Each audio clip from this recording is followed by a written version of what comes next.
okwatisa babulami na etelo bwayo ya esantu mpe olakisa lolenge ya kosanjolaka ntango nyonso nkombo na Yesu mokonzi.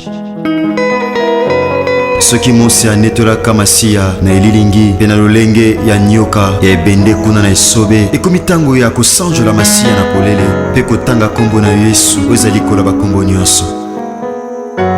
Nzambe andima kokabola bokonzi bwa ye na biso baye tozalaki na se ya bowumbu ya Satana mpe akomisa biso basantu na ntina kokokana na ye mosantu azali. Kombo bipa etangamaka bikomba bazwaka bana. Haleluya. Kombo elongola biso na bowumbu ya Satana. Kombo na Yesu. Kombo yo epesamela mokili na ntina ete lobiko etangama na mokili epai ya bato. Yesu Masiya, tika na sanjola kombo na yo. Kombo epesamela mokili na ntina ete lobiko etangama na mokili epai wapi butu ankolela mpe mikakatano ekomama na mitema ya bato. Kombo elatisa mokili lamba sika oyo moto moko te akoki kolongola yango. Kombo yo ekamuna misala ya Satana lokola mosali mafuta akamunaka mbila mpona kobimisa mafuta. Kombo yo ememaka bomoi epai kufa elobama. Kombo yo ememaka lobiko epai bokono eumela ntango molai. Kombo yo epesaka biyano epai wapi mituna esukisa maelemi ya bato ose. Kombo yo ebikisaka bokono oyo esukisa maele ya minganga. Kombo ebimisa maele ya bato liboma na ntina kotalisa ete moboko ya boyebi eza nde yo Yesu Kristo ya Nazareti. Kombo etanisaka tongo na mitema ya baye baumela na butu ya mikakatano. Kombo emema lipamboli epai wapi mobondo elobama. Haleluya. Kombo etiaka makele makasi na matoi ya baye bateka bomoi na ntina ya mbongo mpe na ntina bisengo ya mokili. Kombo na Yesu Kristo. Kombo basantu akala basakola. Kombo yo eningisa mpe etengamisa lifelo mpona libela. Kombo esopaka ngolu ya Nzambe Tata likolo na bato. Kombo yo elongisaka bayenge bene na bitumba ya molili mpe ememaka pole mpona kongengisa banzela ya babulami. Kombo yo ebimisaka na libulu ya mikakatano mpe ya kolela. Kombo ekausaka pinzoli na miso ya baye bazolela. Kombo ezongisaka na bomoi oyo si ekufa mpe si ekauka. Kombo ezongisaka na bomoi ata oyo si ekundama. Kombo ezongisaka na bomoi ata miku ya kokauka. Kombo oyo etanisaka tongo na mitema bazomela na kati ya molili. Kombo ezali kona bakombo nyonso. Kombo etangamaka ntango nyonso solo. Kombo ekomaka elonga na mitema ya babulami. Epai kombo etangamaka makambo ebongwanaka. Epai kombo ezotangama mituna ezozwa biyano. Epai kombo etangamaka. Haleluya. Ezalaki pasi ekomaka pete. Epai kombo etangamaka. Haleluya. Epai makambo emonanaki pasi mituna emonana pasi epai na bato mayele. Kombo na Yesu Masiya ekomisa yango pete. Kombo oyo ememaka esengo mpe koseka na bilongi oyo ebeba na ntina mitungisi ya pasi ya mokili. Kombo na Yesu. Kombo oyo Nzambe Tata. Kombo eningisaka misala ya Satana. Kombo ezongisaka na bomoi. Kombo ebengaka na kozala eloko etikala kozala te. Kombo ememaka esengo na bilongi eseka kala. Kombo emema assurance na mitema ya bato. Kombo emema lobiko na bomoi ya bato. Kombo emema elonga na kati ya bomoi ya bato. Kombo ezali kona bakombo nyonso. Kombo epai etangamaka makambo ezobongwana. Tika tosanjola kombo na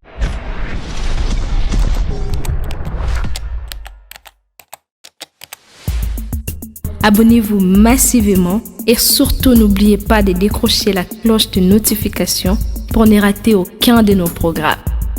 RK Pro TV.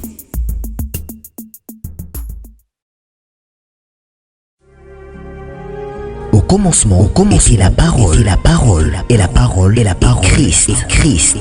Radio, parole vie, la radio qui donne à travers la parole. Votre cher bien-aimé dans le Seigneur, votre cher papa et maman, chers frères et sœurs, chers auditeurs, auditrices, c'est la radio Parole Vie, la RPV. Merci beaucoup, mon pasteur, top évangéliste. Vous avez à Radio Parole Vie, nous partageons nos amis, nos connaissances, un peu partout, bien-aimé. Tika bolingo ngolobe ulangu ya Christ et puis la bino pa wapi bozwami. Merci bande konanga basipe mibali.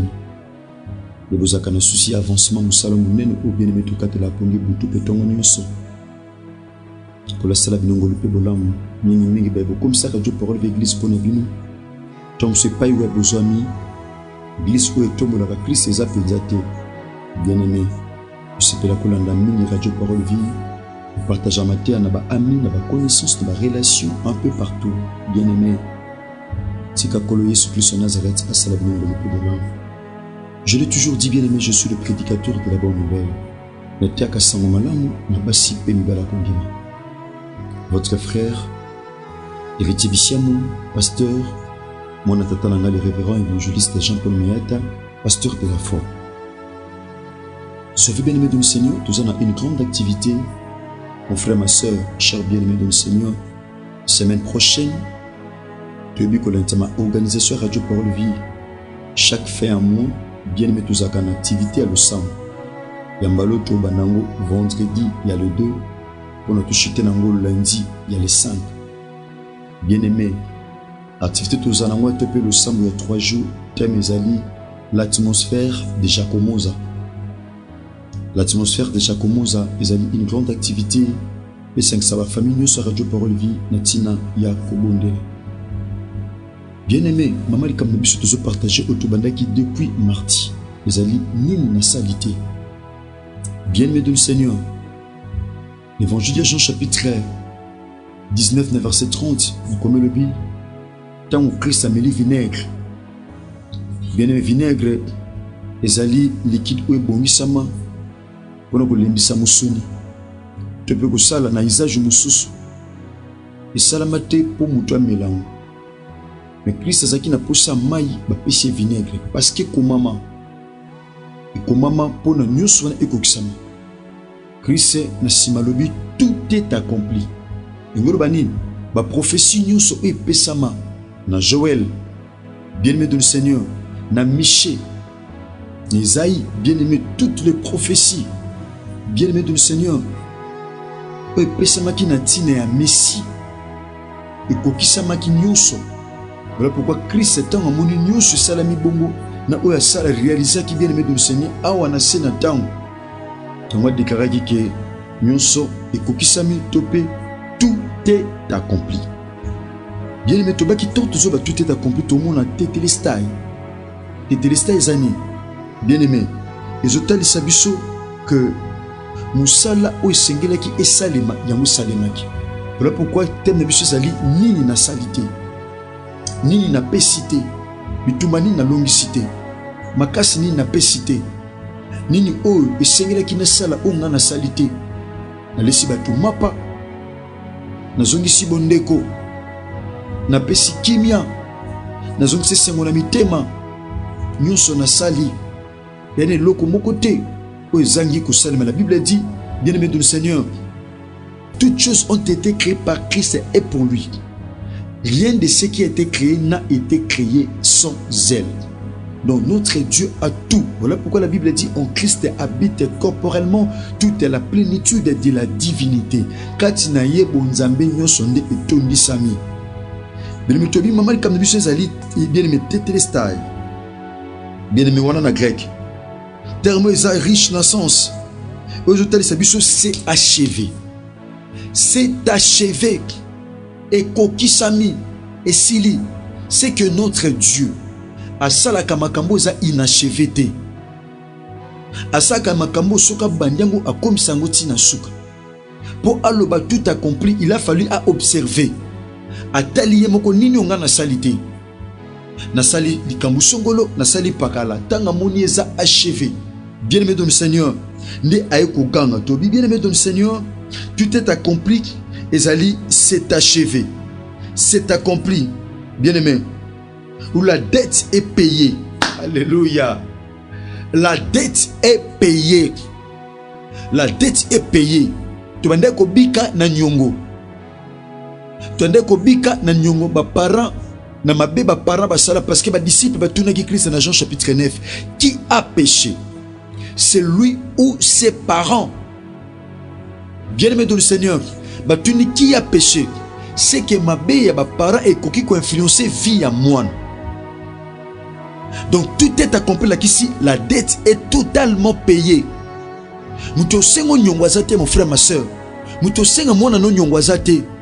Que n'école ba lesi mona lipa na butu ba commission musuni et aussi baka soki mokete. Muto ko sengo nyongwa makila na famille azate. oh nyongali kene baba koko bakota fuba futa ngona mutu ya mwana na yo. Jamais. Christ a tout payé. Pourquoi? Parce que la Bible dit le châtiment qui nous donne la paix était tombé sur lui. Et c'est par ce maître sûr que nous sommes guéris. Donc Christ a tout payé. Donc la dette est payée. Nyonge futami, mutosengo nyongwazate. Christ a tout accompli à la croix. Et tout moué bongsama ki pona yonanga Christ a futa ki ngone kulusu. Et ane loko moko te na vino e otika la sans solution. Et ane question moko te na vino kotika la sans réponse. Et ane po moko te na vino kotika la sans solution. Pourquoi? Parce que la dette est totalement payée. Christ a bina ko futa nyonso. Bien-aimé, c'est quoi tout est accompli? Tobi, accomplissement des prophéties. Jésus-Christ de Nazareth affirme que tout ce que les Écritures avaient annoncé à propos du Messie a été accompli. Sa vie, sa passion, sa mort ont suivi les plans divins révélés dans l'Ancien Testament selon Isaïe chapitre 53. Bien-aimé dans le Seigneur, Christ est lui qui est le lion de la tribu de Juda, mais il s'est fait agneau pour nous sauver. Un lion qui s'est fait agneau, il a tout accompli. Il y a Oazan Kosi. À ce là comme moi n'en pâté.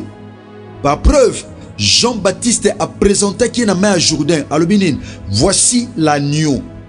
Et ça qui agneau c'était un homme. Nous avons même Christ, mais on l'a présenté comme l'agneau. Jean avait la révélation. Azo présenté le col agneau. Il y a koko, il y a paranabiso na croix. Quoi que ça nyonso. Pas foutre nyongo na biso. Nebite nyongo ni basenga comme mon frère ezana butu tope na se andoto. Nana senga ko nyongo. Bien aimé, toujours témoignage moko nzela matia ototea. Témoignage zanine. Mama tindi témoignage nzela mama Karine Tao. Donc mama tindi témoignage. Abi papa moko na famille na bango. Na libota na bango bien aimé dans le Seigneur akufi. Mais avant akufa, azaki na nyongo akota makelemba ya mitu ya bato. Bien aimé, akota nyongo ya mitu ya bato. Et ko arrivé que tata wana akufi. Mutu esengela ki ye apesa nyongo. Bien aimé, ye pa kufi. Tant ba kufi, spirituellement ba komi ko réclamer nyongo. Bien aimé, monde spirituel, yaya, et un monde, il y a complication. Tant m'a dit qu'on réclamait nyongo. Selon témoignage à maman Oy, Abi et qu'on s'est réalisé que nous comme sous batu bafandi, bana bafandi. Batu momi balé, na mboka moko songolo na mboka ba province na biso ya Congo. Baye, yaya baye, bampaka. Tope batu, bien aimé dans le Sénat, tobenga bangondeti, batu à l'état baye. Baye ko lakisa ba décharge o koko na bango asali na date actuelle mais ça kufa baye na décharge apesi décharge ki nazaki na nyonga tata oyo yango na l'état awa na amone lo no pesi zate azo lupangu nanga ekoma ya ye lupangu asomba physiquement baye na mikanda nyonso baye na ba preuve nyonso ba lakisi bana biso tata sa kufa habite tata na mino intel akufa me biso tayem ta signé batalibe o signature tata na bango batalibe o photo tata na bango batalibe le pango kenda témoignage le pango kenda bien aimé dans le Seigneur. Pourquoi? Parce que nyongo ya tata aliaki beko botura ban héritage na suite à nyongo. Or Christ yaya tango mataki na croix tango zolo ba tout est accompli. Bien aimé dans le Seigneur, c'est qui a foutu nyongo o biso bana tozaki incapable ya kofuta. La dette dont nous étions incapables de payer, Christ l'a payé à la croix du calvaire. Il a tout accompli, bien aimé dans le Seigneur. Il a payé la dette dont nous étions incapables de payer. Nyongo tozaki incapable de futa. Yango ya futa ki. Yane loko moko te Christ ko lembana asala na vie na yo na libota no tope na makam na yo parce que aloba na croix tout est accompli. La facture est payée, bien aimé. La facture est payée. A foutu nyongo. A foutu facture, bien aimé dans le Seigneur. A foutu nyongo à masumu, bien aimé dans le Seigneur. Tango lobby, tout est accompli. Bien aimé dans le Seigneur. L'axinine, c'est la victoire spirituelle. Ce n'est pas un cri de défaite. Alléluia. Tout est accompli, ce n'est pas un cri de défaite. Ce n'est pas un cri de défaite, mais c'est un cri de victoire, malgré dans la souffrance. Jésus affirme que la mission que le Père lui a confiée est parfaitement réalisée. Alléluia. Mission Zali parfaitement réalisée. Ezaki crie à défaite, mais Ezaki crie à victoire. Abi, oh, tout est accompli. Azolo bango na se a souffrance abasete, na se a souffrance kotanzube, na se a souffrance ya Yekulusu, agangi, tout est accompli. Nous ce kokisami na tango pasi, mon frère, ma soeur, okozanga lipa, mais tout était accompli pour toi. Okozanga libala, mais tout était accompli pour toi. Okozanga musala, mais tout a été accompli pour toi. Christ a crié, crie, il y a souffrance, na kata souffrance, mais à qui crie, non il y a défaite, mais crie, il y a victoire. Qui y a victoire? Abi, tout est accompli. Nous ce kokisami. Il a tout accompli à la croix, bien-aimé dans le Seigneur. Ni au Christ a salité parce que kokisa nyonso. Azoke sengona mutema malgré na sia basete abi nyonso kokisami. Nyonso kokisami na kipona kufela batu na sali yango. Na ina kufela batu masumu na sali yango. Nyonso sengela kina sala na sali nini na salité. Nini nazali incapable à réaliser. Qu'est-ce que Christ est capable de réaliser dans ta vie, bien-aimé dans le Seigneur? Quelle est la chose là qui te fait pleurer jusqu'à présent? Je te promets, bien-aimé, je te promets que Christ est mort pour nous. Christ a tout payé à la croix pour nous tous, bien-aimés dans le Seigneur. Et dans la catégorie mon côté abattu au Christ a coupé dans la croix pour aloba Père, Dieu se kokisami. Pour aloba Père, Dieu se kokisami. Christ a tout à payer, bien aimé de Seigneur. A tout payé. Abi la facture est payée. La dette est payée. Golobanin. Christ, nous sala au Seigneur, que ça la sala d'une manière parfaite. Bien aimé de Seigneur. Tala siko vinayo. Nini au Christ a réalisé quitter. Tom sozana maladie, mozamba douti. Tom sozana problème, mozamba douti na mutema nayo. Ozamba douti na mutema no. Christ a télémisinga ana radio parole vina butu te pe na tonga lelo pona yebisayo. Nini o ya salité na kati ya Bible. Likambo ekomeli ozo tungiso wana bien-aimé wa muteli busote o ekomeli et à peine mutumuke komela kiye asala kinzambe confiance atelela kinzambe bien-aimé dans le Seigneur lelo azo seka. Pourquoi? Parce que asala ki Christ est confiance. Alléluia. Asala kinzambe confiance. L'œuvre de la croix a été parfaitement, bien-aimé Yaya, a été parfaitement réalisée.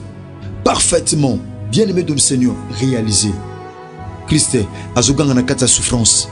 Abi tout est accompli na kubisignos nino ngana salité bien mais tom soza maladie oza maladie moko o minga nga ba déclarango bien mais déclaration minga nga ba sali pour ta santé tom sozo ça la passe bien aimé et ça le passe pourquoi ocha elikete na Yesu Messia Nazareth et ça le passe parce que oza confiance na yo ocha beaucoup plus dans le babatu nini o Christ a salité nini o Christ a pécité.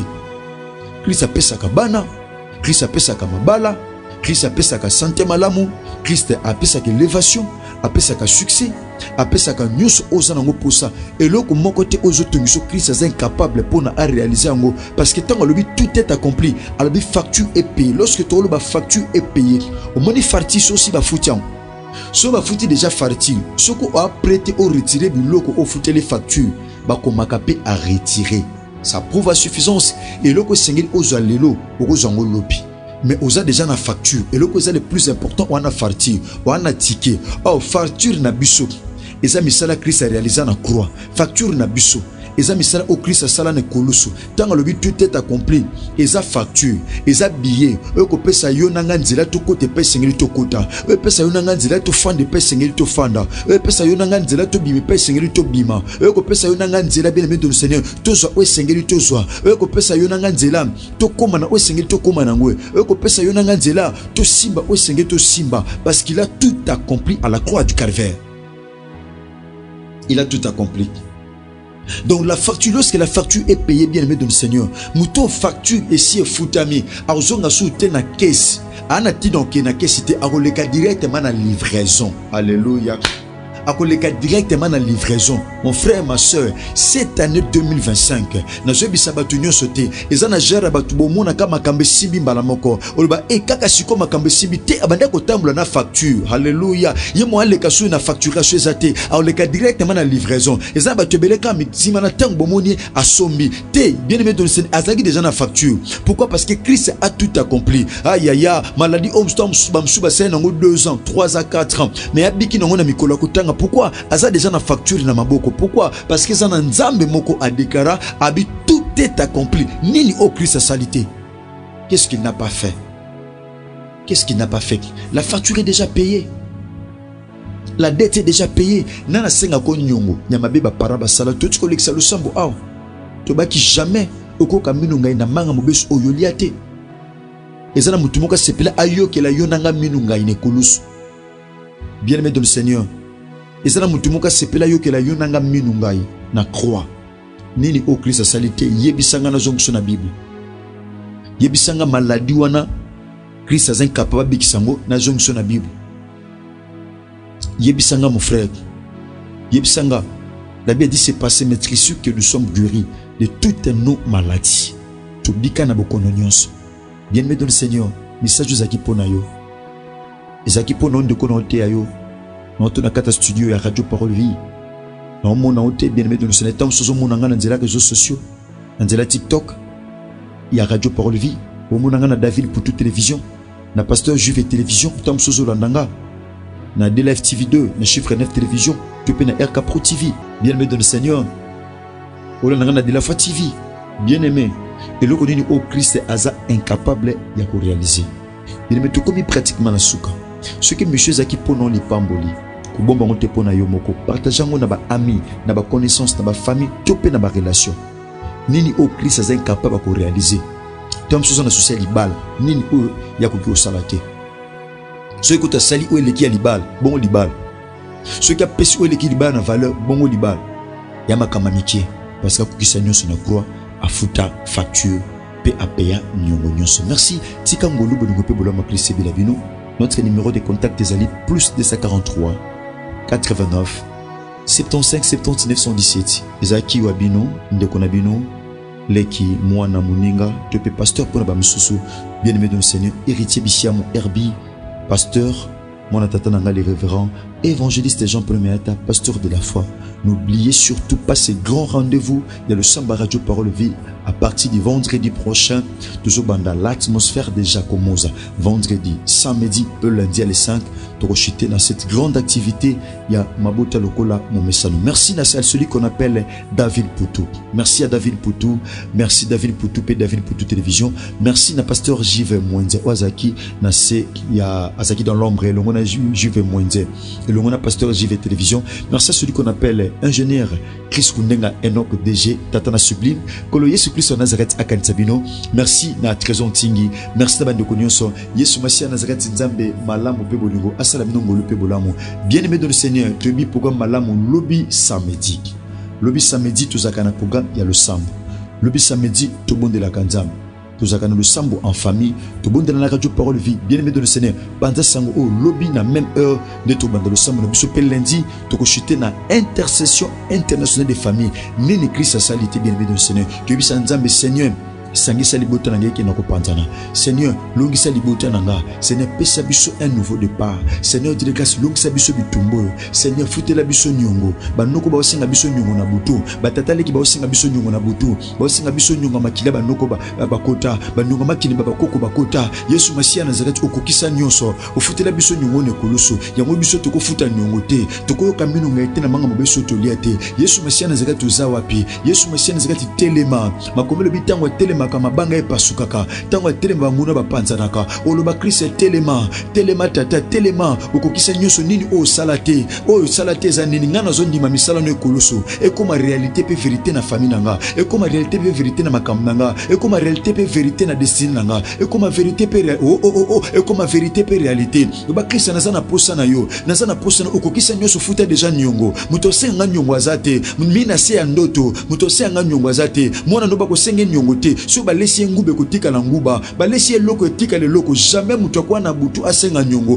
porte nyoso bandoki bakoluka kokotela po basenga nyongo na kati ya famille ekuki wana ekangama porte nyoso bandoki bakokotela po basenga nyonga makila bien me kuki ane ekangama obiso mutu apesi lo mwana kindoki ya lokola lingi yote so mutu apesi lo mwana kindoki ya lokola alinga mona vino epanzana yango na generation oyo kobimisa na sala alliance na nzambe na ba Yesu Masia Nazareth nzamba tata nga mayeta ko permettre te generation na yo ko bima na nzela nanga ata mwana moko azala ndoki te na famille ko bimisa bandoki te na famille ko bimisa bakoluna te na famille ko bimisa batu mabete e sala meloka ndongo zondima to yebisa nzabo kokisa nyoso pona bimisa bakoluna te okokisa nyoso pona bimisa basi ya ndumba te okokisa nyoso pona zala mutu akolela te obimisa okokisa nyoso pour passer et la nangate. Merci bien-aimés de le Seigneur, chers auditeurs et auditrices de la radio Parole Vie. Nous sommes arrivés pratiquement à la fin. Lobby Tokutani Ondima To Sambelanzam.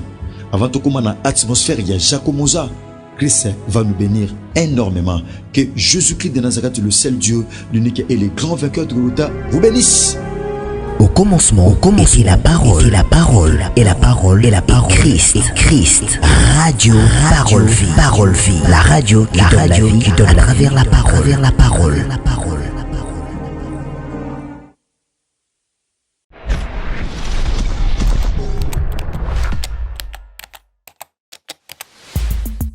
Abonnez-vous massivement et surtout n'oubliez pas de décrocher la cloche de notification pour ne rater aucun de nos programmes.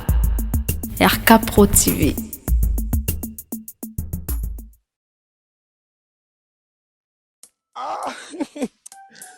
Zambe. Nasali mokili onini na kimi kichasa makamu. Nazongi suna mboko yo biloko ekei. Bakoli ekei ngai bakoli na ngai. Bakosi. Mais kamli bozolela mona nzela. Nga makamu na makamu. Bana poto basungi nga bakabeli nga babiloko ndenge na ndenge. Saki biso kuna agence ngo. Ezalaka agence te lupango ba. Au moins na France mobimba. Europe yo. Surtout na Île-de-France. Île-de-France. Agence ezakaka moko. FB International. Mutuka na cheki ekei ngai. Au moins FB International. Yango yo. Ramassage yango moko. Au moins FB International. Yango yo. FB International. Ezakaka na Congo Kinshasa kaka te. Sikoyo ebakisi pe ba voyage ya Angola. OK. Lelo pe bato bazotia même express awa na France, bato bazwi na Angola. Et bongo pona biso to pe ba enyoso basape na mbongo. Na FB International, transfert ya mbongo pe sala maka. Ce côté na 12h30, 12h31 mutazui. Même na Angola, ceux qui ont fait si mbongo en France, ne connaissent vu à partir Angola peine. Mosala nzambe évangéliste kosi. Na nina tu na yo. Ezala mutu azana mutuka. Ezala mutu yo asomi eloko nyonso oyo azana moposa. Danilité ya kanda na kata FB International, ezala mituka totindaka. FB International. Nandimi na sali erreur. Kobanda lelo. Vina ngai kotinda biloko na Angola, na Kinshasa. Na kobanda kosalela agence FB International. Et pas ya fiston Basende. Telemela FB International. Façon na kopakola ye akola.